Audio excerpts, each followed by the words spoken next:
Hey guys, I'm on my way to Austin for yet another frustrating day of fighting for something. I'm kind of at this point, I'm trying to figure out exactly what it is we're fighting for now. But I wanted to talk a little bit about spineless politicians and dumbass gun owners, because both are ruining liberty in this country, both at the state level and the federal level. And I understand the passion, I really do. I understand the idea, and I'm not shying away at all from the fact that the Second Amendment was put in place to directly oppose the government in a circumstance of tyranny. All right. The problem is, I don't think a lot of people are very well versed on what real tyranny looks like, and what the tyranny, for example, that led to people taking up arms against their government. This is not something that any of us should be taking lightly. All right. The fact that we have guns, and that those firearms, that the reason we have these rights is to stand up to a tyrannical government, doesn't mean that we should be out there talking about shooting people. Okay, that's the right to keep and bear arms in order to repel a tyrannical government is a last-ditch effort. That is when there is absolutely no hope of anything else in the world saving us other than violence. So when you go around threatening to shoot politicians if they don't vote for your bill, or if they don't do this, or if they don't do that, it's ignorant, it's stupid, it makes no sense whatsoever. It's absolutely absurd, and it does nothing at all to further the political process or to further liberty. In fact, it has the exact opposite effect, because essentially what you're doing by threatening to shoot politicians who don't vote a certain way is you're giving them a reason, because, and I'm going to get into the spineless politicians aspect here in just a second. But what you're doing is you're giving spineless politicians a reason to further clamp down on your liberty. And then when they further clamp down on your liberty, we're getting closer and closer to the armed resistance that is necessary, which, of course, more people start speaking up and making stupid comments. And so what happens? They pass more laws. And then, so it's sort of a self-fulfilling prophecy when you make stupid comments about shooting or hanging or any kind of violence against a politician. Ladies and gentlemen, look, violence is never, ever, ever justified except in self-defense, period. Okay, and believe me, I understand the passion, but you really, really need to look at history, not only in this country, but around the world, about what government looks like just prior to the citizenry taking up arms in civil war. It is nasty. It is nowhere near anything that we're experiencing here in this country. Now, are we being controlled? Yes. Are we free? No, not at all. But we are nowhere near a position in which violence is even close. So those of you, and it's probably not the people watching this, you know, stop the rhetoric, okay? What drives me even more nuts is that the same people who are out there, you know, calling for people's heads are the same people that never show up in Austin to help with the fight. They're free to be on social media or whatever and, you know, scream and yell at the top of their lungs, "Off with your heads." Now, why am I bringing this up right now? Apparently in South Carolina, which is one of the last 5 holdout states for open carry, where open carry is illegal, There's a bill that was supposed to legalize open carry, which would have made South Carolina the 46th open carry state, leaving only Florida, Illinois, New York, and California as the only other non-open carry friendly states. Well, apparently someone, and it wasn't any organization, this is the same crap that Speaker Bonin is pulling here in Texas. The author of the bill that would have legalized open carry in South Carolina was supposed to have a hearing either today or tomorrow. I don't know when the article was published. It was either today or yesterday. So that makes the hearing was supposed to be either today or tomorrow in South Carolina. He pulled the bill from consideration because a group was demanding faster action. So just like open carry was stalling in South Carolina, or I'm sorry, just like constitutional carry was stalling here in Texas, open carry is stalling in South Carolina. It wasn't going anywhere. And naturally, grassroots, conservative, libertarian, and gun rights organizations were very upset about that, and they were urging people to call their representatives.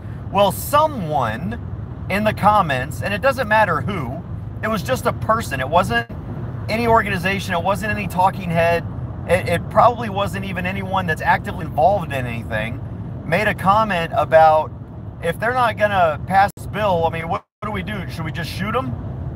I mean, I get that that might be tongue-in-cheek, or I get that it might just be frustration. I get that it's rhetoric. But because of that one comment, the spineless, weak, fake Republican pulled the bill and said, I am not going to hold a hearing on this bill if people are going to be making these kinds of threats. So in other words, the comments of one person, at least according to the article I read, the comments of one person caused the entire state to lose out on an opportunity to be able to tuck in their shirts, to be able to take off their jackets and not worry about becoming a criminal if their firearm is exposed. One person. Now, here's the root of the matter. Because, first of all, they need to deal with those people. If somebody is making real threats, then those people making those threats need to be dealt with. Because if they're not dealt with, then people are just going to keep doing it. But the real issue here is not that one person here and one person there is talking about dragging politicians out and hanging them, and dragging them to the nearest tree and hanging them. The deal here is not saying that we're gonna, if you don't pass our bill, we're gonna shoot. The problem is you've got spineless Republicans who will take that opportunity and use that excuse as a scapegoat to label every single law-abiding, peacemaking, violence-avoiding individual responsible for that one individual's comments. It's an excuse. It's fake outrage. It's fake outrage in order to not have to take a difficult stand. And this is Republicans that are doing that. Republicans claim to be the party of freedom and the party of the Second Amendment. Republicans are also the ones that complain because, when there's white supremacy, they're the first ones going out there saying, don't let the actions of a few affect everybody. We're not, not everyone's like that.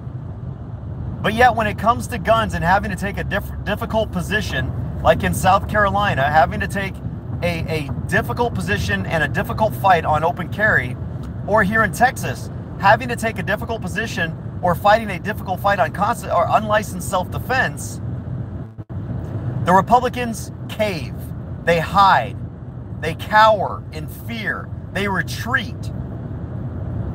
They're cowards. And they're holding the actions of a few, because what happened was, what Bonin here in Texas was upset about was not what Texas gun rights did.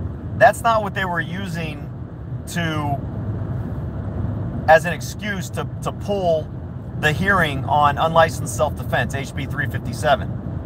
What they were using was some of the comments made on the posts that talked about dragging politicians out and hanging them in the nearest tree. Okay, there are a lot of people that are heavily involved in trying to get good gun legislation passed. And then you've got here in Texas. And we go there every day like I'm doing right now. I am on my way to Austin, still trying to get a hearing on 357, knowing that it's an uphill battle and it's probably impossible. But I'm trying to appeal to Republicans who truly believe what they say they believe every 2 years when they come to your house and beg for your vote. When they run to the media to beg for your vote. When they pay for these glossy ads and spiffy campaigns begging for your vote, which is not to blame everyone for the actions of the few. We're not the Borg. But when you go around making these comments about hanging politicians or shooting politicians because they don't pass a bill that you are passionate about, all you've done is given them a reason. Why give them any reason? And I'll even say this, if you're gonna make those kinds of comments, first of all, don't. But if you're going to make those comments, make them after the damn session. All right? Don't do it while we're actively fighting to get a bill passed. That's the dumbest thing you can possibly do. Well, I mean, it's dumb in the first place, but it's even dumber when you do it during the session when we're trying to get a bill passed. It makes absolutely no sense. But you politicians out there, you Republicans, you are the reason that Texas will turn purple or probably blue. Because you Republicans, you spineless, weak-kneed, yellow-bellied cowards out there who are using the actions of a few to label every single law-abiding gun owner in Texas and to use that as an excuse to stigmatize all of us are the problem. That is the problem. This bill won't fail because Pancho Narvaez pulled his committee hearing. This bill will fail because you refuse to get outraged that he does it. The bill will fail because you refuse to go, oh wait, what? He's not even given a hearing? Well, hell, I'm going to sign on as an author. We demand at least a hearing, Pancho. Are there any Republicans out there with a steel spine that are going to do that? No. But man, for all that is sacred in life, stop with the idiotic rhetoric of violence, okay? The only time that violence is justified is in defense of violence. The Second Amendment is not a proactive or offensive measure. It is a defensive measure. The Second Amendment was there to protect your inalienable right to self-defense. Okay, there's no law right now being proposed. Well, okay, I take that back. There's no law that we're fighting for. There are laws that are proposing violence, because you look at the assault weapons bans and you look at the red flag laws. Those are actually proposing violence against you if they pass. But it's not the law itself and it's not the vote itself. It's the actual enforcement mechanism. That is the trigger for self-defense from your government. You don't just start threatening to kill people because of what might happen. Then it's too late. No, it's not too late. Self-defense is the only time that violence is necessary. So please just stop with the rhetoric. All right, it's very difficult to monitor every comment on Open Carry Texas, and I see them all the time, and we're always trying to cleanse, because there are idiots and morons out there who get onto our page and they get pissed off and they're like, and look, it's a great quote and I definitely believe it, and I know it was one of our founding fathers that said it, that the tree of liberty has to be refreshed with the blood of tyrants from time to time. All right, we don't have tyrants right now. I mean, in the sense that blood needs to be shed, okay? When they threaten to shed your blood and they come to take your blood, that's when you start refreshing that tree. Okay, that's when you start watering that tree. But not beforehand, because we have a process, as broken as it is, we have a process right now to fix the kinds of problems that we have. And it's called the voting booth. And you can't give up on that voting booth. And I'm not telling you who to vote for. I don't care. I don't care if you vote for a Green Party person. But if you're frustrated, go in there and vote. If you're pissed off at Republicans and Democrats, vote for a non-Republican or Democrat, but vote for the best candidate that you see. Not the best party, the best candidate. And then when we get to the point that that doesn't work because now you've got stormtroopers going door to door, taking people's guns, that's when you start dragging people out into the streets. That's when you take up arms and start shooting back. You don't shoot first, you shoot back. That's what the Second Amendment is about. I don't condone any violence. Open Carry Texas doesn't condone any violence, except in self-defense. None of these gun groups do. But these weak, spineless politicians who will take idiots making comments that a lot of times are just empty words, let's face it. No one truly believes that anyone is going to drag anyone out and hang them from a tree. No one truly believes that they're going to walk over and shoot somebody because they don't vote a certain way. Are there some crazy people who will go out there and shoot politicians? Well, obviously, yes. That's another reason why this rhetoric is stupid. But the way to deal with that, Republicans, is not to blame every gun owner and kill legislation that benefits them. The way to do that is to go after those people that make those threats and investigate those threats and make the arrest if necessary, if there's probable cause, and then convict them if they're guilty. So that those people now have lost that right because they're in prison. That's what this is about. But I see what happened today in South Carolina, and it's almost as if Bonin has influenced them. Oh, wait a minute. Oh, look what they did here in Texas. We can use that. Hey, quick, staff, go find the comment of someone somewhere on the internet that may have said something offensive about threats to a politician. Oh, there's one. All right, let's use that and kill this bill. Then we don't have to fight. Then we can fight over how we can control people's lives in other ways. Let's do that. I would be surprised if South Carolina lesson from Bonin last week from Texas about using those comments. So I'm going to end it with this. They are looking for a reason. They're looking for a reason to violate your rights. Okay, don't give them a reason. At least during the session, don't give them a reason. Definitely during the session, don't give them a reason. But don't give them a reason anyway. Don't give them an excuse. If they have no excuse, guess who it comes back on? It comes back on them. But then you've got these spineless gun owners who are going to be like, yeah, they shouldn't have been acting like that. Yeah, you're the problem. All you extremists out there, that's why you... Instead of blaming the politicians who are using that as an excuse. People don't understand freedom.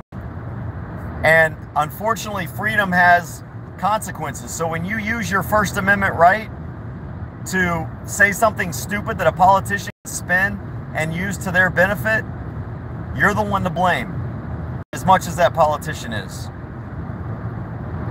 So, I've said my piece. Almost in Austin here, and I'm still fighting to get 357. Nobody's listening. Contact your representative. Here's what needs to be done. Contact your state representative and ask them why they are blaming you for the actions of someone else and holding up your rights by not signing on as a co-author. It's not too late to sign on as a co-author to HB 357. And if we get enough people that stand up and say, hey, we want a hearing on this, look, it's not going to pass. Even if we get a hearing on constitutional carry, it is not going to happen this session. Only a miracle would allow it to happen this session. But at least we can get a hearing on it. if enough politicians get out there and say, we want a hearing on it. So, all right, guys, take care. Be safe, be free. When I get to Austin, I'll update the description of this video with a link to the South Carolina story, or you can just Google South Carolina open carry, and it'll probably be one of the first videos that show, or links that shows up, about how they're trying to use one statement from one guy to justify killing the open carry bill in South Carolina. All right, y'all, take care, be safe.